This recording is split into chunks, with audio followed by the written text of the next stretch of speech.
From the Abrahamic tradition, 3 beliefs emerged that are now adopted by most of humanity. These 3 beliefs clash in Jerusalem.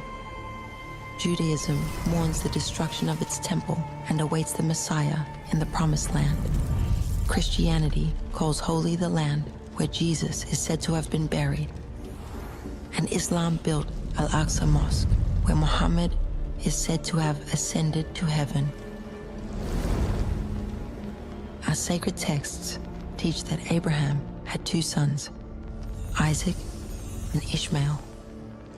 We, the Jewish people, descendants of Isaac, established our kingdom in the Promised Land until we were raptured and subjugated by cruel invaders. The rule of the Roman Empire led to the Great Jewish Revolt, which was brutally crushed.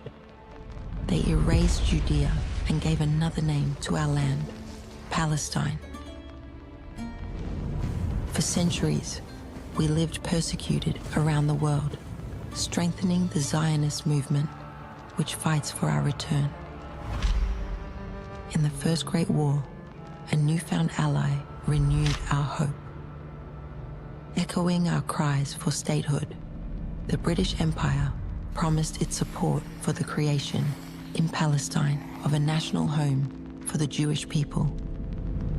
But when the war was won, they placed their interests above previous promises and divided the territory amongst themselves. As if that were not enough, the promise made to us was also made with other people. While the descendants of Isaac spread across the world in tribes, we, the Arab people, descended from Ishmael, Abraham's firstborn, migrated through the Middle East until, from Mecca, emerged the one who would guide us, the Prophet Muhammad, peace be upon him. With the final revelation, our caliphate conquered continents, broke down borders, and showed the strength of the Islamic truth. For centuries, we shed our blood fighting for the holy city of Al-Quds, where our prophet ascended to heaven. When the First Great War began, the British colonial forces asked for our help, provided in exchange for a promise, the independence of our state. At least, that's what we thought. For we were deceived by the British, who upon winning the war, took possession of our lands and made another oath to the Zionists, bringing discord once again to the holy city. We were unwelcome in the land of our forefathers, and to make matters worse, another great war broke out.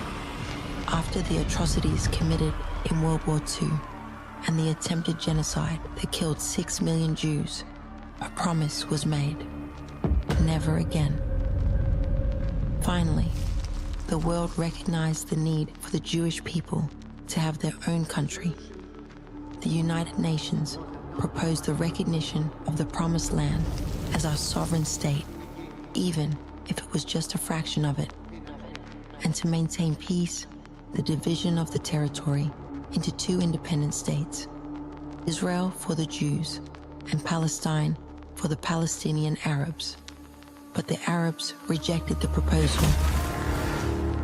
We could not accept this colonization of our lands by people who came here without our permission. So, as Israel declared its independence, a 7-nation Arab army declared war against us. Our neighbors came to the rescue of Palestine against the Zionist invaders supported by European colonizers, to no avail. What Israel came to call independence, truth be told, is the catastrophe of my people, Al-Nakba. Repeatedly, we managed to defend our existence until Egypt, our strongest neighbor, gave up on war and accepted peace. But not everyone followed their example, and the Middle East continued to exact its price in blood.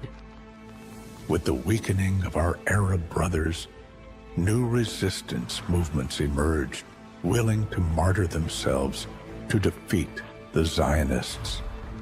We created the Palestine Liberation Organization with the aim of returning our land to the Palestinian people. Israel continued to fight against terrorism, signed various agreements, and achieved great victories that led us to believe that fundamentalism was increasingly distant and ultimate peace each day closer. This seemed to be the end of history coming to fruition.